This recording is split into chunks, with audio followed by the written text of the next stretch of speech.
grandes amigos de longa data, né? Além do nosso relacionamento estreito, por conta de pesquisas, né? Desde doutorado, pesquisas também que se estreitam em publicações de artigos, organização de livros, participação em bancas de defesa, em eventos. No caso específico deste evento, desde a sua concepção eu estive presente, ora, né, a terceira vez que eu sou convidado para falar, e em uma das vezes eu dizia: Vanessa, acho que eu não tenho o que dizer de novo neste evento, né? Então me pule dessa vez. Mas assim, eu agradeço muito por esse convite, né? Porque é realmente um evento extremamente importante na área dos estudos discursivos, vocês sabem muito bem disso.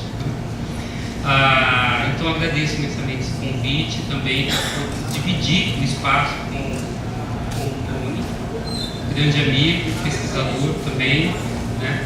E com a coordenação do professor Carlos, né? O que eu vou tratar está aí no slide. E eu queria dizer também que o título, né? É complicado dar título, né? As coisas que a gente quer falar. Quem está fazendo tese e dissertação sabe disso. E até numa fala, né? É uma fala de meia hora, né? Então, assim, às vezes a gente joga um título e depois, lá pelas tantas, se arrepende do título, mas tem alguma coisa que se apega no título, né? Então ele vai, né? E aí, então acho que eu começo um pouco, né, dizendo algo nesse sentido, né? Porque obviamente que o título do colóquio, enfim, né? A proposta dessa mesa também, e essa citação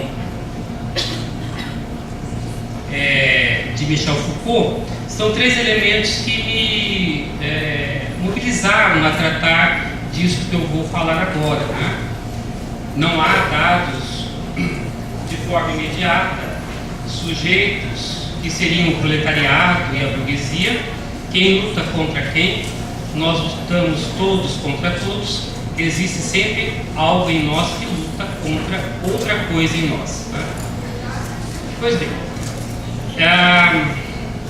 então retomando, né? A proposta do colóquio, o tema desta mesa e também esta citação me mobilizaram a tomar como um ponto de partida um acontecimento que provocou bastante polêmica na sociedade, que é o que foi chamado de polêmica em torno da ideologia de gênero nos planos municipais de educação. Acho que muitos de vocês devem ter acompanhado isso, né? Como eu chego a este tema? Além desses elementos, o fato de que, quando comecei a trabalhar com a terceira idade, não vou falar sobre a terceira idade, né? Então, venho falando sobre isso desde 2010 e resolvi que hoje eu não falaria da terceira idade. Mas foi justamente a terceira idade que me levou a falar sobre a sexualidade, que me levou a ler os volumes sobre a sexualidade de Michel Foucault e outros textos, né? Antes eu havia tratado do chamado Novo Homem, Nova Mulher. Interessante como que o tema do Novo Homem e da Nova Mulher não fez com que eu percebesse a questão da sexualidade, né? Foi justamente a terceira idade que me chamou a atenção para eu preciso falar sobre a sexualidade, né? E com isso os orientandos também vão, né, alguns pelo menos, seguem essa trilha de falar de sexualidade, sexo, discurso, né? Então eu tenho alguns orientandos de mestrandos e doutorandos tratando, né, de alguma forma da questão da sexualidade, da terceira idade, né, ou alguma coisa que pode chamar de guerra dos sexos, né. Então a gente está, de alguma forma, eu e o grupo circunscrito a isso, né, mas não especificamente essa discussão acerca de gênero, né, como ela é posta em vários campos do saber, né. Então a minha questão não é problematizar o que se pode hoje um discurso acerca dessa discussão, né? Mas é esse acontecimento que nos levou então a tratar, né? De saída, esse título que eu coloquei para vocês, contra o que lutamos, como lutamos e de que lado estamos, né? Parece sugerir certa homogeneidade acerca do poder e, por corolário, certa homogeneidade dos discursos e dos sujeitos que os assumem. Sugere que um determinado jogo de poder-saber nunca cede, nunca pode ser introduzido ou atravessado por outros jogos de poder-saber, e o sujeito sempre é senhor do que diz. Esse título sugere também que se possa dividir a sociedade entre os que detêm o poder e os que lutam contra ele. Mas nós sabemos que as análises de Foucault negam justamente essa totalidade e essa possibilidade de o poder sempre se organizar em torno de um centro, contra o qual lançaríamos as nossas armas, ergueríamos nossas barricadas, enfrentaríamos com a certeza de que lá, e somente lá, está aquele ou aquilo contra o qual devemos resistir. Se inicio então essas minhas reflexões com essa citação de Foucault, é justamente para pontuar uma questão que tomo como central hoje para esta mesa, mas que também me motiva a continuar pesquisando neste campo, a mim e aos meus orientantes. Como podemos fazer análise discursiva do poder e da resistência? Quando eu terminei o texto, né, e comentava com o Tony que não era um texto assim acabado, de forma com vários apontamentos, né, eu sentia assim, olha, parece que eu vou prometer muito mais do que vou cumprir, né? Então, assim, são apontamentos, espero de alguma forma que isso justifique a minha capacidade de verticalizar as possíveis respostas a essa questão, como imagino que talvez alguns de vocês esperariam que eu fizesse. Então, são apontamentos que partem de um conjunto bastante restrito de enunciados que se referem ao mesmo acontecimento, esse que eu falei. Então, não tenho a pretensão aqui de anunciar uma compreensão geral do poder e da resistência. Trata-se de um estudo de caso. São enunciados dispersos que reuni e os fiz constar de um mesmo quadro enunciativo, talvez na ânsia de encontrar alguma regularidade, e certamente sob esse agrupamento fiz pesar minha subjetividade como analista. Outras formas de agrupamento e outras possibilidades de entrada no corpus discursivo são igualmente legítimas. Então, qual é a minha perspectiva teórica? Bom, já está anunciado desde então, e quem conhece o meu trabalho sabe, né? Busco em Foucault algumas possibilidades de ler esse corpus. Venho insistindo em encontrar nas fases de Foucault, sobretudo no chamado último Foucault, ainda a problemática do discurso, de modo que só consigo falar de subjetividade, sexualidade e verdade se encontro enunciados efetivamente ditos, e se posso submeter a análise dessa tríade, subjetividade, verdade e sexualidade, à descrição do que Foucault chama de análise, né, pura dos enunciados, a descrição, portanto, de sua positividade. Então vamos começar por uma imagem de capa, que é da revista Cult, do último mês, do mês de junho.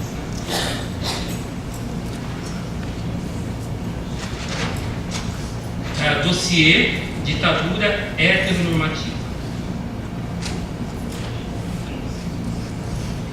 Entre algumas possibilidades de leitura, uma seria que essa ditadura heteronormativa, tal como ela está expressa nessa capa e na reportagem, né?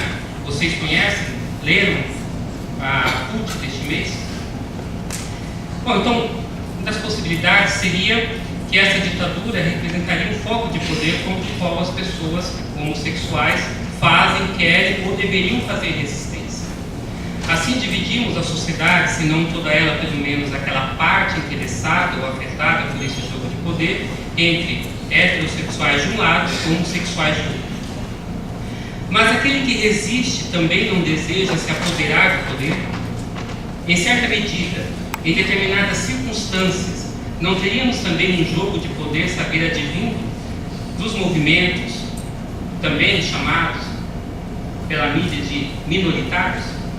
Alguns enunciados desse quadro enunciativo que eu reuni categorizam assim determinadas ações da comunidade LGBT.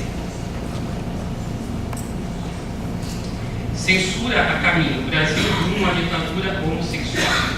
mídias eletrônicas não poderão se manifestar pacificamente contra a prática homossexual. Conhecemos de cor as palavras de Foucault e a ordem do discurso, e elas abrem o caminho para as reflexões que faço agora. Ele diz lá: o discurso não é simplesmente o que traduz as lutas ou sistemas de dominação, mas o porquê e pelo que lutamos, o poder que desejamos. Eu não pretendo aqui fazer uma fala de militância, né? Não é essa a minha intenção. Meu intento é bastante pontual, né? É uma pergunta, aquela: como podemos fazer análise discursiva do poder e da resistência, né? Quais os efeitos de poder e saber, resistência, posso descrever com a minha análise? E essa descrição, se levada a cabo, pode me levar a pensar de modo diferente as coisas? É o projeto de Michel Foucault, vocês sabem, né? Pensar de modo diferente as coisas e pensar na possibilidade de um espaço de liberdade para o sujeito. Voltemos ao acontecimento. Polêmica em torno da ideologia de gênero nos planos municipais de educação. Vou poupar vocês de dizer que toma acontecimento no sentido que é dado por Foucault em muitos dos seus textos, em especial em Retornar à História. Texto curto, mas bastante denso, em que ele insiste tanto na ideia de acontecimentalização quanto na ideia de escalonamento de acontecimentos. Pois bem, esse texto deveria me mobilizar a escavar outros acontecimentos não tão visíveis assim, como, por exemplo, o que é dito de um aluno a outro no intervalo das aulas, ou o modo como cada professor lida quando fecha a porta de sua sala com esse assunto, se ele aparece, ou ainda, como pais de filhos supostamente héteros, ou pais de filhos categorizados como homossexuais lidam com esse tema quando ele vira dever de casa após as aulas. Enfim, essa colocação da sexualidade no discurso provoca que tipo de enunciados e que relações de poder a eles estão vinculados. Então, assim, é esse conjunto e é isso que eu estou tentando, de alguma forma, um traçado, né? Vou me deter no acontecimento visível, esse da polêmica, e fazer alusões a alguns enunciados que gravitaram em torno dele, o ressignificaram. Depois, vou chamar a atenção para um que nesse escalonamento não provocou tanto alarde, a não ser por um pequeno segmento social.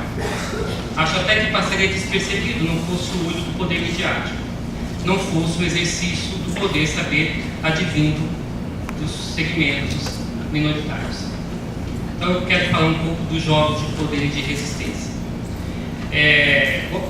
Gostaria de assinalar algumas passagens retiradas meio aleatoriamente dos inúmeros ditos escritos de Michel Foucault, em que a questão da relação entre poder, saber e sujeito é posta como possibilidade de pensar o homem.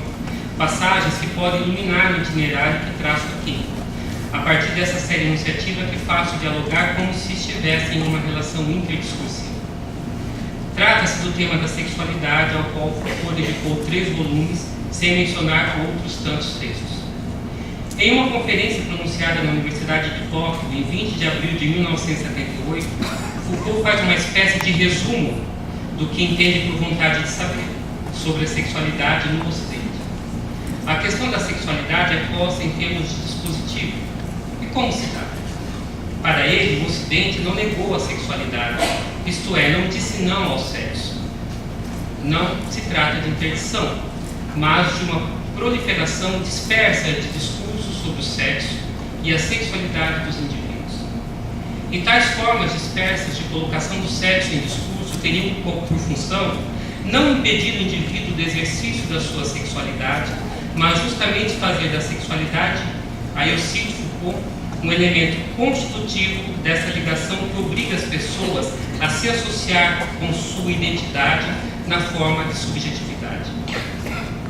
Quais seriam, pois, as condições de possibilidade que respondem pela emergência dessa necessidade que temos de falar sobre a nossa sexualidade, de fazer dela também um instrumento de batalha, no caso que é analisado, no campo da educação de crianças e de adolescentes? Foucault considera que estamos diante de um fenômeno que ele chama de super-saber. Esse fenômeno seria, outra citação de Foucault, um saber de qualquer forma excessivo, um saber ampliado, um saber ao mesmo tempo intenso e extenso da sexualidade, não no plano individual, mas no plano cultural, no plano social, em formas teóricas ou simplificadas. Como se trata de pensar em termos de dispositivo, este super saber se constitui no interior de uma verdade científica, que ele chama de ciências sexuais. Eis um dos principais traços encontrados nos discursos sobre a sexualidade. Assimilar uma forma científica, tornar-se ciência, por meio da qual não se visa compreender a intensidade do prazer, o que seria a arte erótica, mas extrair dessa prática a verdade do sonho. Desse quadro enunciativo que reuni, um enunciado que parece emblemático dessa necessidade de explicar a polêmica criada em torno da ideologia de gênero nos planos municipais de educação. Que é esse que vocês têm aí.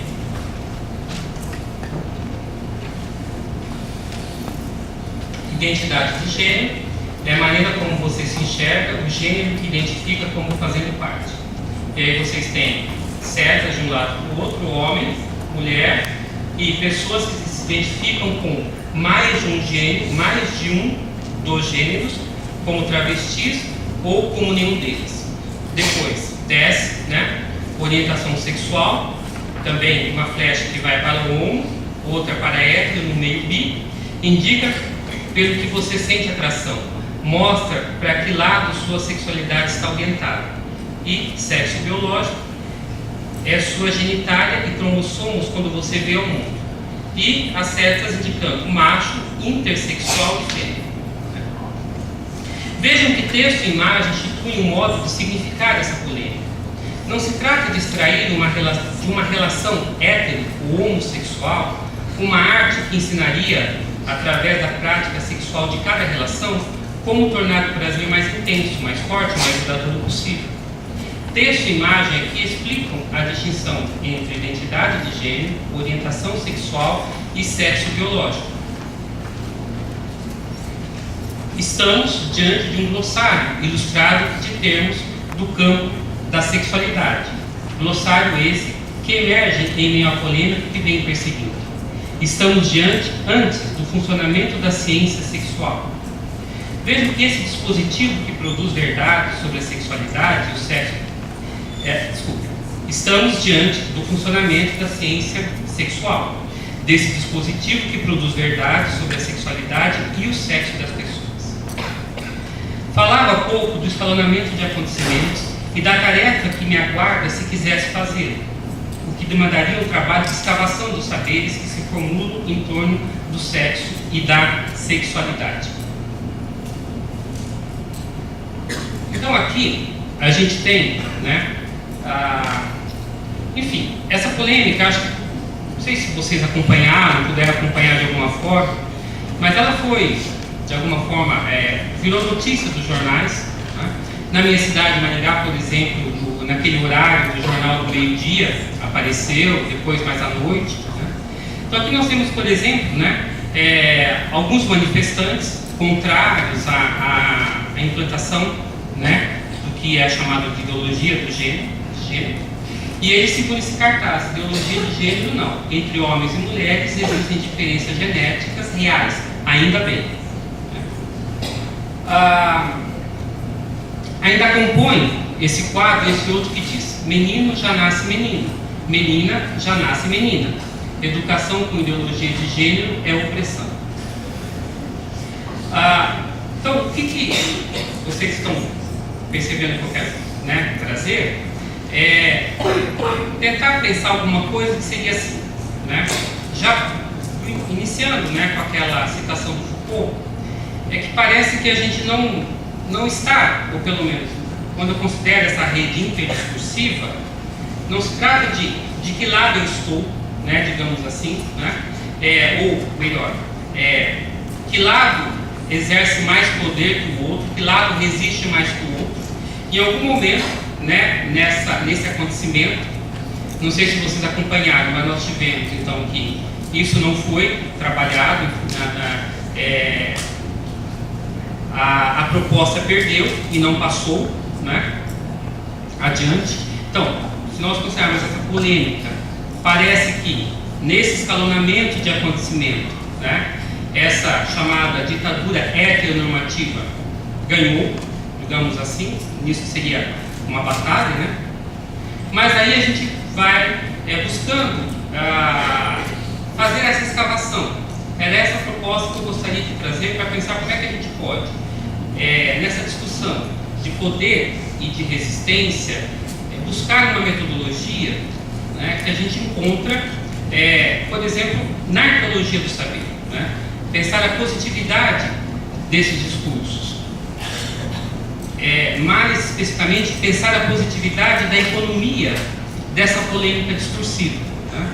Então, assim, algumas noções a gente pode trazer, que seria, por exemplo, o que Foucault trata como efeito de raridade e efeito de acúmulo.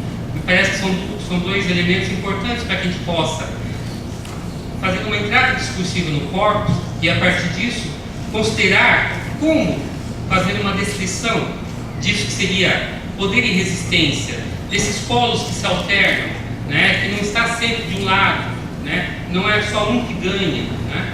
E aí a gente tem, por exemplo, esse outro enunciado, que é da capa da revista Nova Escola. Vamos falar sobre ele, como lidar com um aluno que se veste assim, uma reflexão sobre sexualidade e gênero.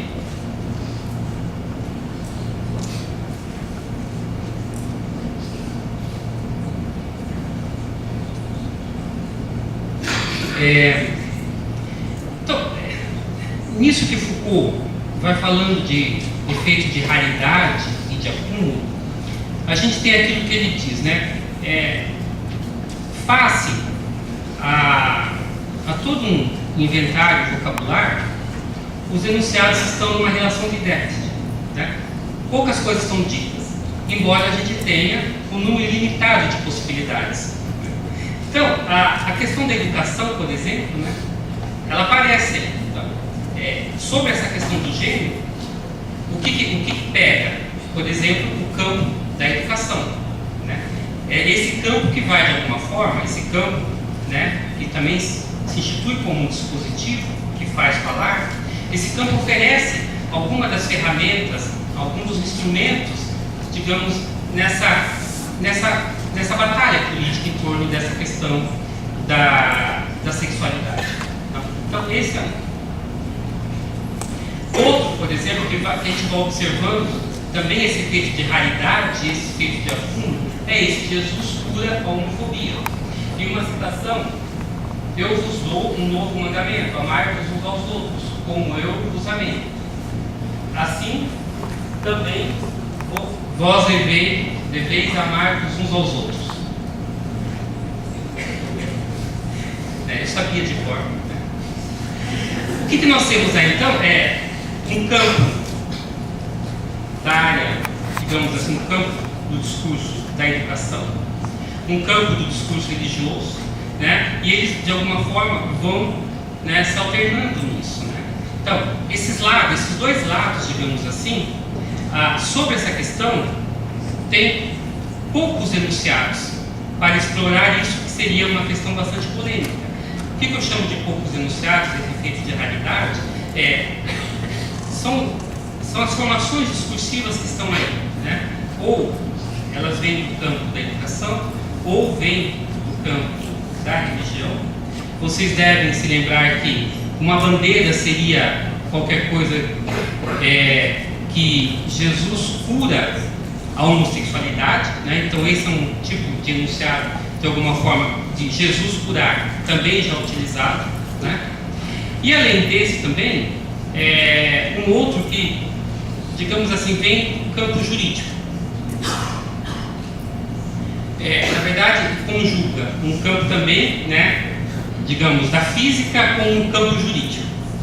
Eu não sei se vocês acompanham o noticiário da UOL, mas isso eu retirei da UOL há uns 2 anos atrás, né? Vejam lá. É de um material de física.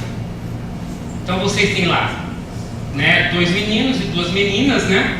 Repulsão e repulsão. 2 meninos não se atraem, 2 meninas também não.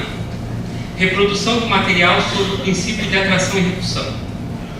Segundo o modelo exposto em uma apostila do Colégio Farias de Brito, de Fortaleza, apenas menino e menina podem estar próximos. Do contrário, o que existe é repulsão. Bom, o que isso gerou? Isso gerou, um processo contra essa escola e uma espécie de interrogatório. O diretor foi chamado a se explicar. E aí entra também, junto com esse campo, a questão do jurídico. Segundo o diretor, a imagem pura de 2 crianças não tem nada a ver com homossexualismo. O material foi distribuído, mas não tem nada a ver com homofobia. É um reforço didático apenas. Uma maneira apenas do aluno fixar. São ilustrações de 2 crianças. Não tem nada a ver com homofobia.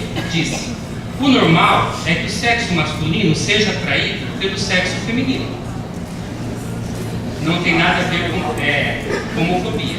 Se a gente quisesse fazer referência ao homossexualismo, colocaríamos 2 gays no carnaval. O que nós colocamos foi a imagem pura de 2 crianças sem nenhuma referência ao homossexualismo.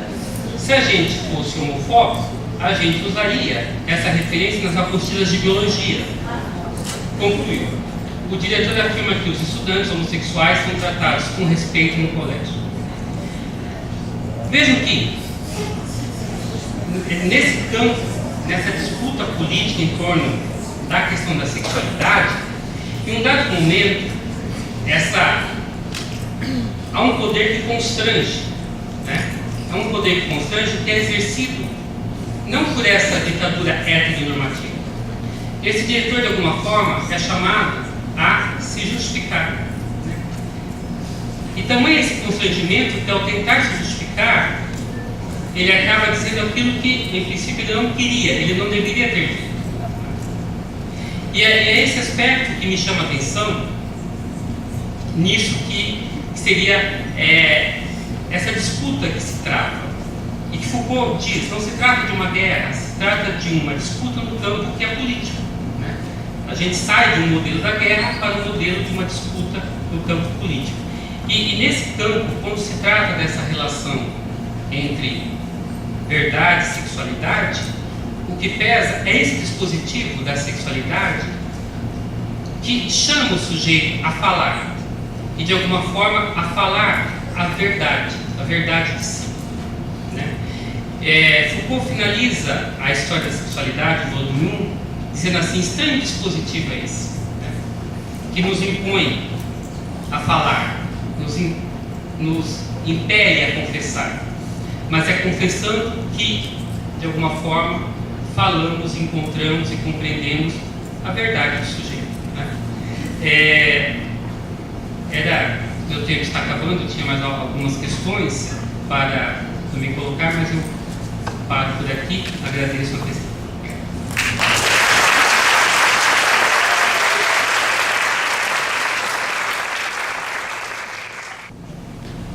Eu passo imediatamente a palavra ao professor Antônio Pedro Júnior, a quem também eu agradeço.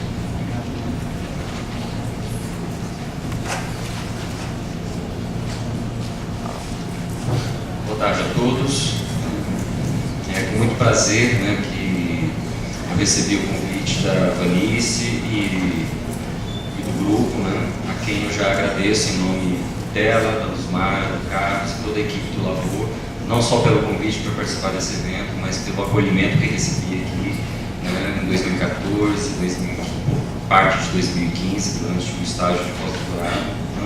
Então, queria registrar esse agradecimento no primeiro momento.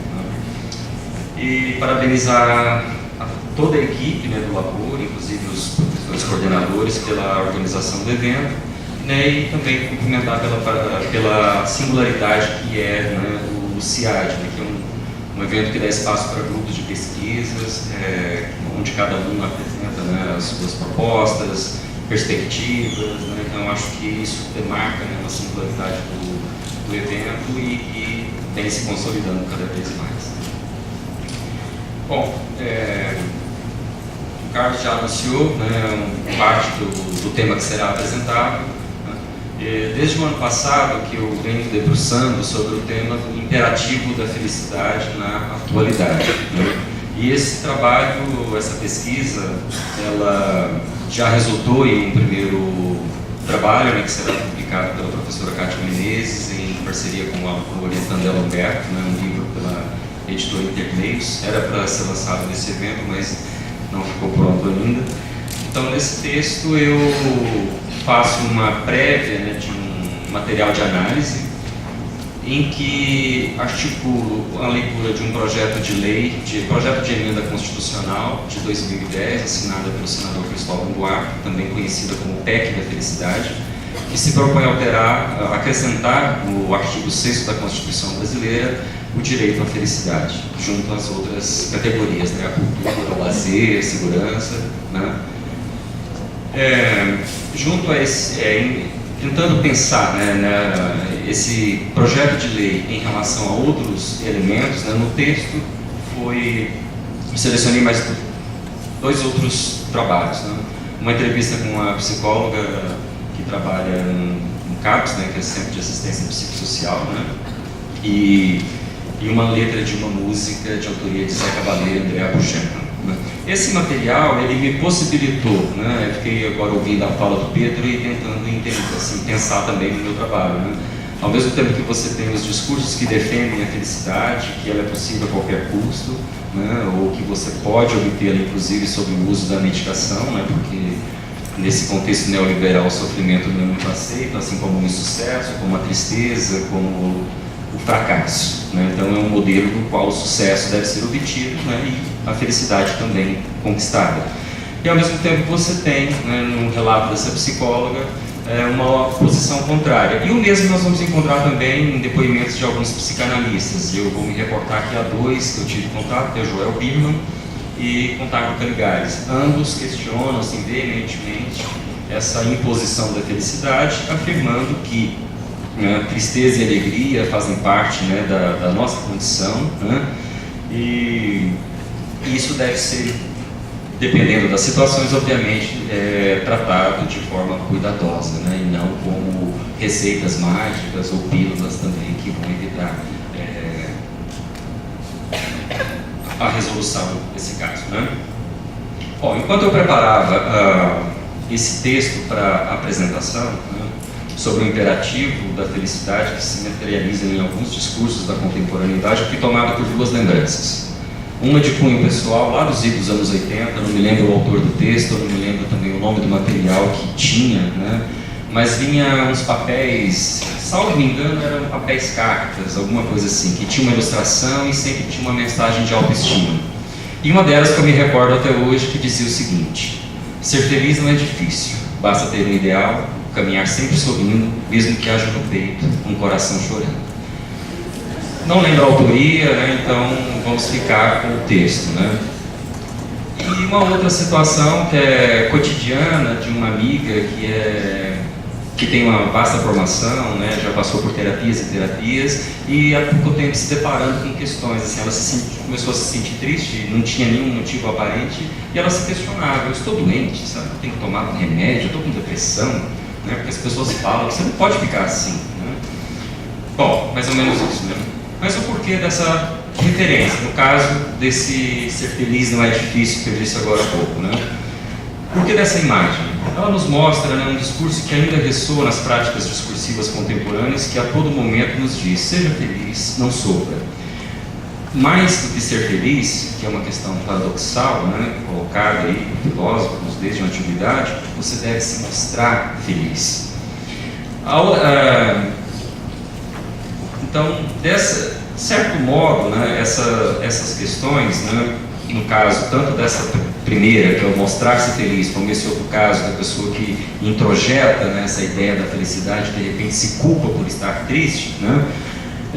Então, de certo modo, né, ao introjetarmos o discurso da felicidade como algo que nos é imposto ou que nos é cobrado, né, de alguma maneira, a condição de tristeza ou melancolia soa como algo fora de um padrão de normalidade. O Joel Birman, inclusive, num texto intitulado Muitas Felicidades, depois eu coloco a referência, ele vai afirmar que em muitos casos é até passível de fazer essa divisão entre normalidade e anormalidade no caso da tristeza, né, e da felicidade. Ou você se enquadra num dado padrão, ou, né, isso pode soar como uma questão de exclusão. Se no momento anterior o texto me inquietava com um discurso que indicava a felicidade como algo a ser mostrado, ostentado, né, como aquilo que se dá a ver, construído por uma discursividade similar aos textos de autoajuda, agora a situação ganha um outro momento, no caso desse relato dessa amiga que eu mencionei. Trata de uma situação mais encarnada nos gestos cotidianos. Fala aqui dos poderes que atingem a vida em outras escalas, capaz de adentrar as situações que interferem na produção de subjetividade. Essas lembranças me direcionam também para uma outra prática comum, conhecida, né, de todos nós, que é aquela do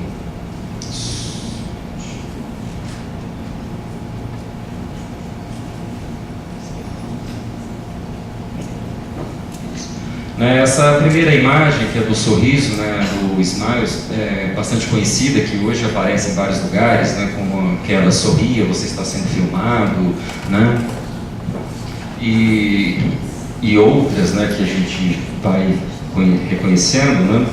Ela foi criada em 1963, né, pelo Harvey Bowl, não sei se a pronúncia correta é essa. Foi a título de encomenda, né, para uma empresa na qual ele trabalhava, ele era publicitário, né, e ele fez essa imagem com a expectativa de acalmar os ansiosos trabalhadores de uma empresa de seguro, né. E a imagem fez um sucesso, várias empresas compraram bottoms, né, e esse relato está indicado no livro do Darren McMahon, intitulado Uma História da Felicidade, né. E com o sucesso do uso desses fotos, né, e o ganho de otimismo que foi tido, nessa imagem circulou e ganhou bastante espaço. E recentemente, aqui é uma capa ilustrativa de uma revista da editora Alto Astral que utiliza dessa imagem para uma dieta, né, detox emocional, que dentre algumas funções, ela também auxilia, né, no ganho de felicidade ou no aumento de felicidade, né.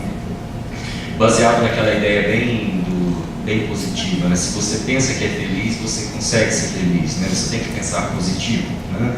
Então, a alimentação, ela também contribui para isso, né? O sorriso padronizar, essas lembranças, né, me direcionam, voltando ao texto, para uma outra prática comum produzida cotidianamente, né? Essa ideia de parecer feliz, né? O sorriso padronizado em imagens fotográficas de selfies e outras estampadas em redes sociais e afins. Se até um dado tempo atrás as fotografias nos mostravam imagens mais, entre aspas, sisudas ou mais sérias, né? Basta olhar as fotos de quadros dos nossos antepassados, por exemplo. Atualmente deparamos com imagens de pessoas com sorrisos nos quais se destacam os dentes reluzentes, indicando um padrão de imagem, visibilidade e de modos de se comportar e de se mostrar felizes perante as lentes das câmeras celulares e afins, né? Vale lembrar que o sorriso, né, meio irônico da Mona Lisa 5 séculos atrás, ele causou bastante polêmica, né? Talvez isso explique, e ainda dialogo com o historiador Darren McMahon, o sucesso da imagem Smile, né, criada por Harvey Bowl em 63, né, a título de encomenda, né? E junto a essa imagem os dizeres que com ela circularam, né, nas imagens de vigilância e etc. e tal. Bom, essa discussão, ela me leva novamente a voltar à PEC da felicidade, que foi um material analisado no trabalho anterior, né? E essa PEC, esse material publicado em 2010, e até por um equívoco, essas coisas de internet que às vezes a gente acaba se deparando, eu, acessando o site de forma breve nesse fim de semana, li lá uma notícia de que a PEC havia sido aprovada, né? Mas ela não foi aprovada ainda. Na verdade, ela foi aprovada na Comissão de Constituição e Justiça e aguarda, né, sanção e avaliação, né? E ela transita também na Câmara dos Deputados, assinada por uma deputada do PCdoB do Rio Grande do Sul, cujo nome agora eu me esqueci. Então, ela está em duas instâncias, Câmara dos Deputados e o Senado.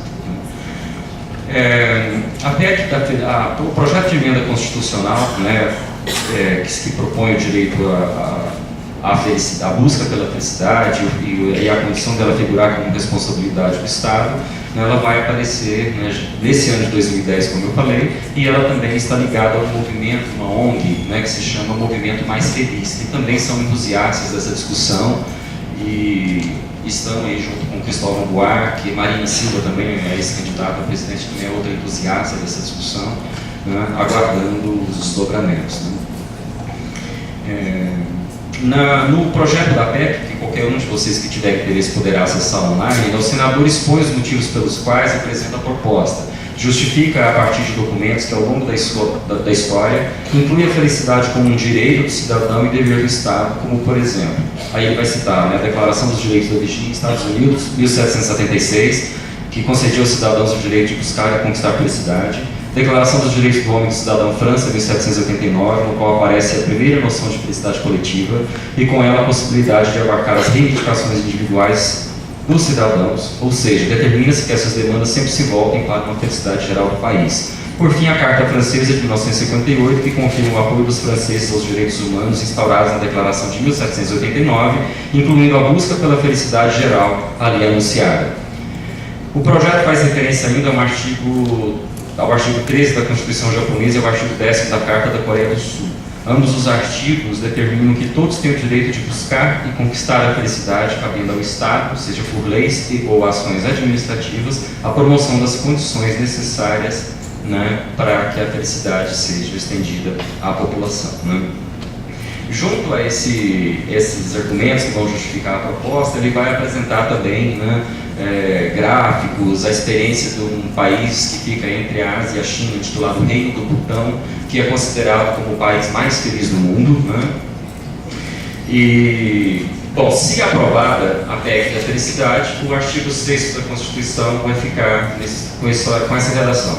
São direitos sociais essenciais à busca da felicidade, a educação, são direitos essenciais à busca da felicidade, a educação, saúde, trabalho, a moradia, o lazer, a segurança, a previdência social, a proteção à maternidade e à infância, a assistência aos desamparados, a forma dessa Constituição. Praticamente todo o projeto, né, percebemos discursos enunciados que associam felicidade e desenvolvimento econômico, baseado em gráficos e estatísticas capazes de mensurar e objetivar a felicidade. Basta, quem depois tiver curiosidade, ele vai citar lá o INFB, Índice Nacional de Felicidade Bruta, que é também criado pela população butanense, né, que calcula, né, esse índice de felicidade geral. Né. E junto a essa questão, né, não sei se vocês acompanham ou têm visto, né, recentemente foi publicado o ranking, né, dos países mais felizes do mundo, principalmente no quadro ocidental. Né. São 158 países, né, e o Brasil ocupa a 16ª posição. Né. Então, desde a década de 1960, essa classificação ela vem ganhando lugar, né, e essa mensuração, essa qualificação, ela vem sendo realizada e os critérios vão sendo também alterados. Tem um dado sobre o qual eu ainda não tenho muita propriedade ainda para discutir, que requer cálculos, entender um pouco de economia, né? Mas tem aí uma modificação, né? Se antes o cálculo era pelo PIB, né? Que aí você tem uma medida mais exata, mais concreta, a partir de dados já, vamos dizer assim, mais consolidados, né? Há uma proposta de mudar para o FIB, que é a felicidade interna, né? E aí tem todo um gráfico que vai calcular a partir de estatísticas, né? E por aí segue, né? Bom, há nesse discurso da PEC, né, ressonâncias de um ideário iluminista, né, que é o século também conhecido como o século da felicidade, que em um primeiro momento destacou o papel do Estado em relação à felicidade da população amparada em ideias de progresso e desenvolvimento econômico. Nesse marco da modernidade, a felicidade ocupa o mesmo espaço destinado à saúde, adentrando o campo do direito. Né?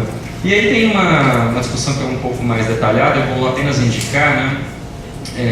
Se a gente for Joel Bittman e o Darren McMahon, eles vão a etimologia da palavra latina, né, felicidade, e vão mostrar que ela tem 3 registros semânticos, né, que é acaso, sorte e realização, né?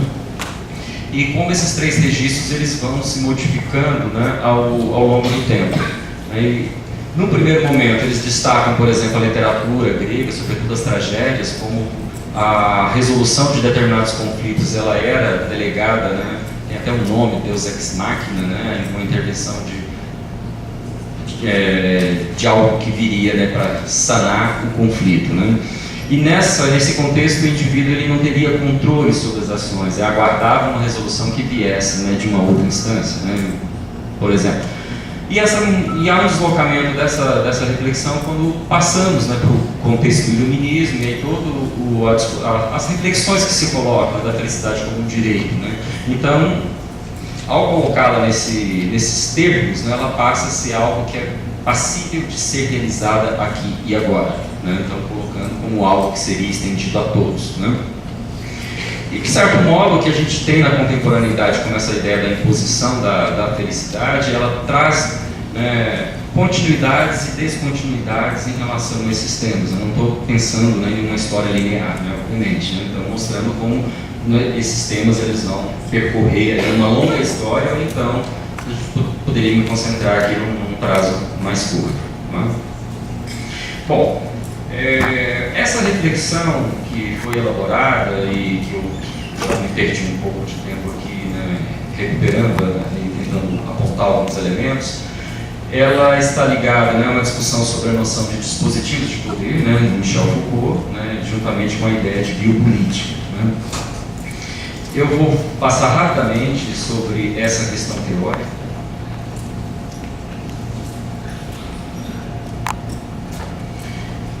Bom, acho que é de conhecimento, né, de quase todos, né, que essa reflexão sobre a analítica do poder, né, do Michel Foucault, ela integra, né, essa parte que começa aí a partir dos anos 60, né. Talvez o marco poderia ser o livro-ordem poderíamos colocar o livro-ordem do discurso, em que Foucault já começa a estabelecer as bases de um projeto que vai percorrer aí os cursos subsequentes, né.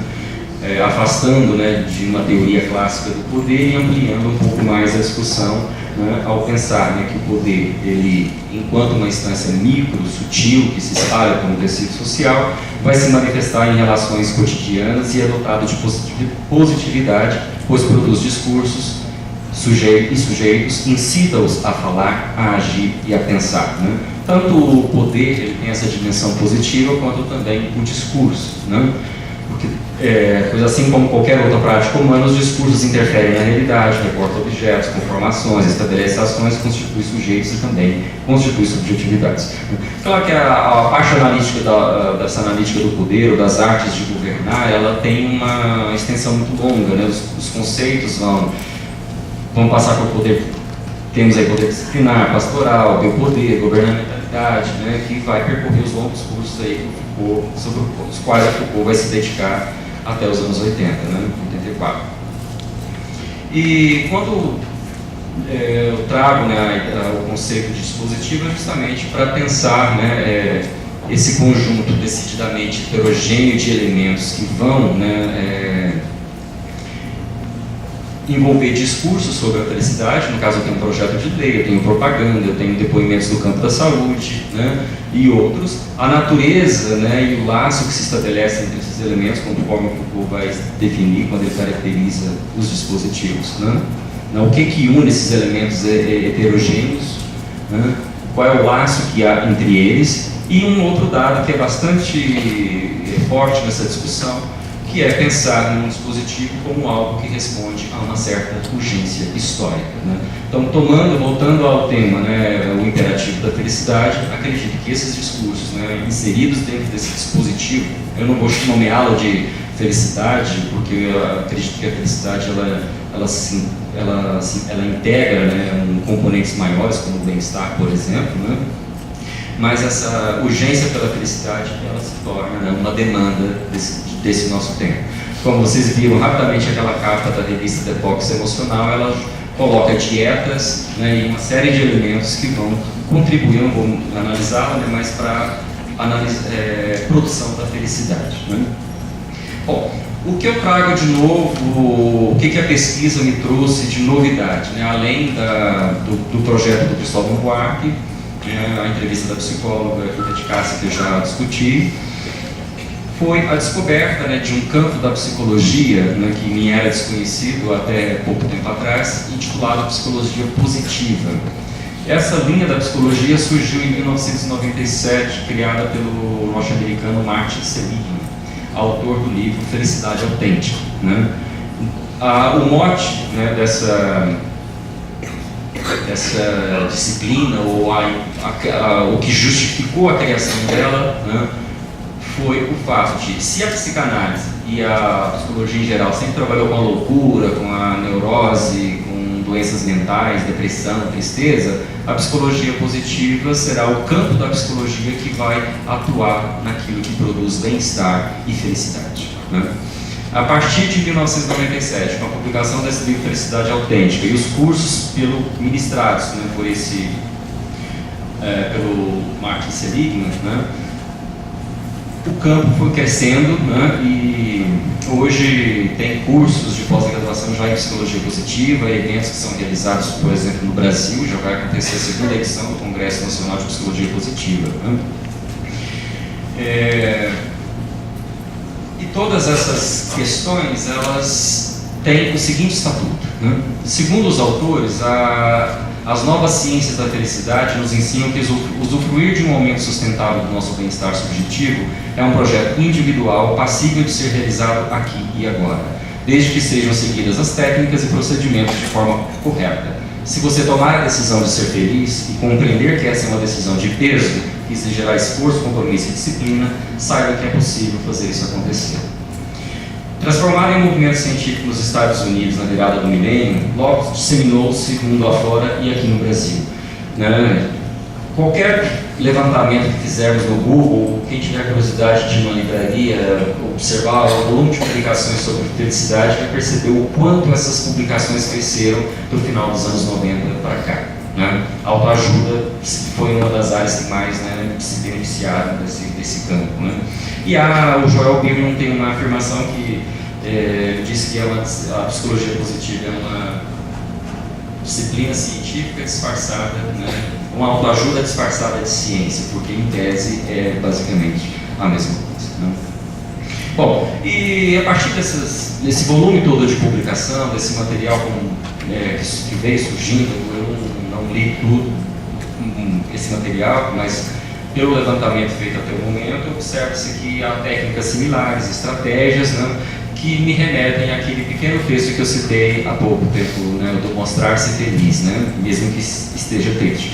Então, as técnicas, elas vão girar em torno de quê? Dedicação a um programa de gestão das emoções, diário de gratidão, separar e admirar situações dignas de agradecimento, ou seja, positivas, praticar o exercício do otimismo, destacar 3 acontecimentos do seu dia que foram positivos e rememorá-los, escrever, registrar isso em texto, né? Além de algumas técnicas mais básicas, como não arquear sobrancelhas, não demonstrar tristeza, né? Então,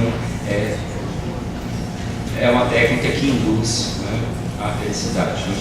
Bom, é um material que quem tiver interesse pode ler, né, sobretudo esse Felicidade Autêntica, e também observar o volume de publicações que saiu, como essa que eu citei, né, o Doutor Felicidade, que saiu da revista Veja, no qual ele dá os depoimentos e coloca ele, né? Qual a hipótese, né, com esse dado que entrou na pesquisa, né? Pode-se dizer que vivemos no contexto ocidental em uma singularidade histórica caracterizada por uma cultura terapêutica.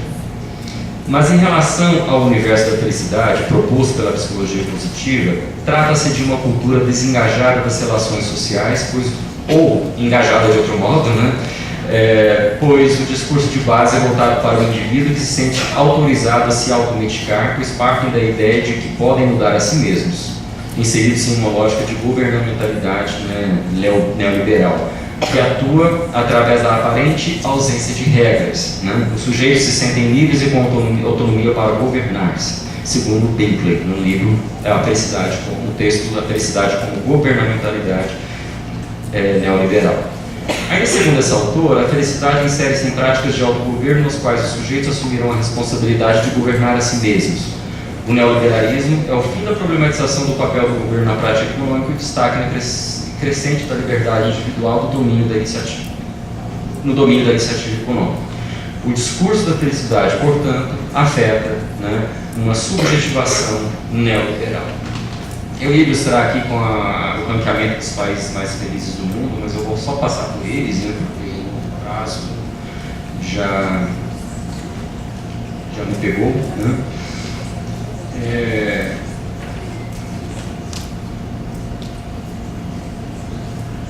Dentro dessa discussão sobre o ranqueamento dos países mais felizes do mundo, né, isso está no site Pragmatismo Político, G1 e outros, né, esses dados, de certo modo adentram, né, dentro dessa questão do neoliberalismo que eu mencionei, que ao estabelecer a classificação, né, cria-se também uma lógica entre vencedores e perdedores, né, que é o discurso da competitividade. Quem vence, né? Aquele que promove, aquele que perde, e o que perde. Né? Em uma demanda neoliberal, como a gente vê muito, inclusive dentro da universidade, a competitividade, a produção, a avaliação de programas, etc., não só há espaço para melhores, para aqueles que se adequem ao padrão exigido. Percebe-se um discurso que tanto pode gerar segurança aos habitantes dos países do topo da tabela, quanto insegurança nos que estão abaixo. Né? E um pouco resumindo essa discussão, né, esse modelo do neoliberalismo, ele tem fracasso, experiências que não dêem certo, né?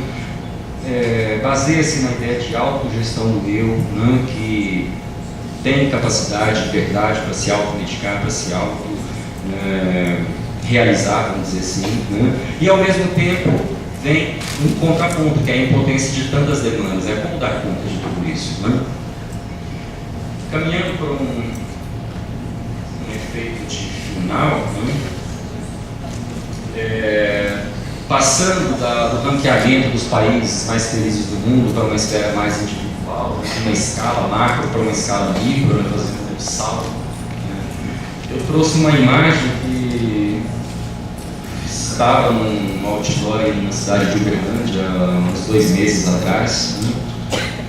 Quando o Vanice Catinho preparávamos um texto para submeter uma revista, né, e quando me deparei com essa imagem, eu resolvi usá-la tanto para o texto quanto por aqui. Né? Se a felicidade pode ser construída como se constrói uma boa forma corporal, então por que não conciliar as duas coisas? Né? É esse o discurso que aparece nos enunciados de uma propaganda recente divulgada por uma clínica de spa de Uberlândia, e acredito que não está isolada de outros países afora. Né? Desperta a nossa atenção um número considerável de ofertas de produtos, enaltecendo garantias de felicidade e segurança, talvez uma demanda de nossa autoridade, delimitadas por um discurso comum, o bem-estar. A imagem estampada, né, no outdoor associa a conquista da felicidade com os imperativos do nosso tempo, ao corpo magro, a um cuidado de si, com bastante aspas, né, ligado às práticas individualistas de consumo e visibilidade social. Para atingir a felicidade prometida, né, utópica, a imagem joga com a construção discursiva genérica, emagrecer, que funciona como algo capaz de atingir a todos aqueles que necessitam dessa demanda. O efeito será garantido se essa comunidade de leitores, os clientes, né, ao trafegar pelas cidades e se deparar com essa propaganda, ou pela internet também, sentirem-se convidados a controlar o peso do seu corpo em busca de uma vida feliz, de um corpo feliz e, obviamente, pagar o preço pelo tratamento. Observe que a imagem ela joga, né, com duas polaridades, o enunciado verbal, né, do lado direito, né, e informações sobre a clínica do outro lado, e a imagem de uma criança em um espaço, no céu ao fundo, feliz. Né, e uma linha pontilhada, como se fosse uma brincadeira infantil de caça ou de chegar de um ponto A ao ponto B. Né. Tá. Os enunciados, né, eu vou deixar uma outra imagem aqui para circular, só para ilustrar. Os enunciados do outdoor, do ponto de vista linguístico e imagético, que é o anterior, né, organizam esses sentidos por meio de um jogo discursivo que propõe modos de vida, vinculado à ideia de saúde e de bem-estar, encarnado no dispositivo que estabelece processos de subjetivação. A construção de um modelo de corpo, padrão de beleza, indicado pela imagem de uma jovem mulher magra e feliz, em situação de liberdade, segurando balões, tendo céus um espaço aberto. Né? Então, cruza a cena, um espaço pontilhado, né? Que coloca tudo muito fácil, basta pagar o preço. Né? E aí outro dado que a gente percebe nessas campanhas também, como elas são exclusivas, né? Porque não é um direito que é acessível a todos, vamos dizer assim, são todos que têm condições, né, de pagar o tratamento de um spa, por exemplo. Né? Então, de certo modo, ele atende a um perfil classe média alta. Né? Então, o discurso da propaganda fixa a ideia de felicidade e bem-estar ao corpo por meio de enunciados que o transformam em superfície de inscrição de discurso sobre o qual ela se instalar disciplina e controle através de dietas e treinamentos. Né? Um contraponto aqui para falar rapidamente da resistência, né, já que, né, considerando o tema da mesa, né, seria essa outra imagem que é uma propaganda, na verdade é uma obra de arte que se constrói a partir do modelo da propaganda, né? Uma propaganda que não é uma propaganda, né? Então, que vai jogar com esses elementos de um outro campo do bem-estar, que é o do corpo definido, do corpo moldado, né? No caso da academia. Ela joga com esses elementos aí, as embalagens de suplementos alimentares bastante conhecidos dentre os praticantes de atividades físicas, né? Whey, aminoácidos, enfim, hipercalóricos. E o nome não é um nome fictício, né, porque não é uma marca, né, e blessed, que significa abençoado. Né, e o enunciado, né, tudo posso naquele que me fortalece. Um contraponto da propaganda do spa, discutido anteriormente, pode ser observado no outdoor, né, criado, né, com uma ironia, né, a esse modelo de fabricação do corpo, de fabricação de uma felicidade que se constrói por um corpo padronizado. Né. Trata-se de um trabalho artístico que aciona os recursos composicionais da publicidade para intervir no espaço urbano, né, como já mencionado. O autor é Lamonier Lucas, ele é de Belo Horizonte, essa imagem é de 2007. É uma propaganda que não é propaganda, porque não está exposta para a comercialização de um produto, embora, né, os elementos sejam reconhecíveis. Né. Bom, e observe que o artista ele usa justamente uma banca de revista para isso. Né? Bom, concluindo, né, e deixando espaço aberto para discussão, o que eu coloco aqui são hipóteses, né, de uma pesquisa que ainda se continua, né, que agora ganha, né, esse contorno, né, pensando pelo aspecto da psicologia positiva, pensar as dietas ligadas à felicidade, o volume de publicações que há sobre esse campo, né, e ao mesmo tempo a problematização e os contradiscursos que se estabelecem aqui. Né? No caso, se na propaganda de spa o endereço é bem colocado, a mensagem é bastante direta, similar, né, à autoajuda, similar a esses discursos que têm técnicas, que propõem um traçado a ser seguido, inclusive há um traçado na imagem do outdoor. Essa peça do artista plástico aqui de Belo Horizonte que ironiza esse lugar, né, estabelecendo um outro contraponto a essa fortaleza que seria os recursos alimentares como responsáveis pela satisfação tanto do corpo quanto emocional na produção de felicidade.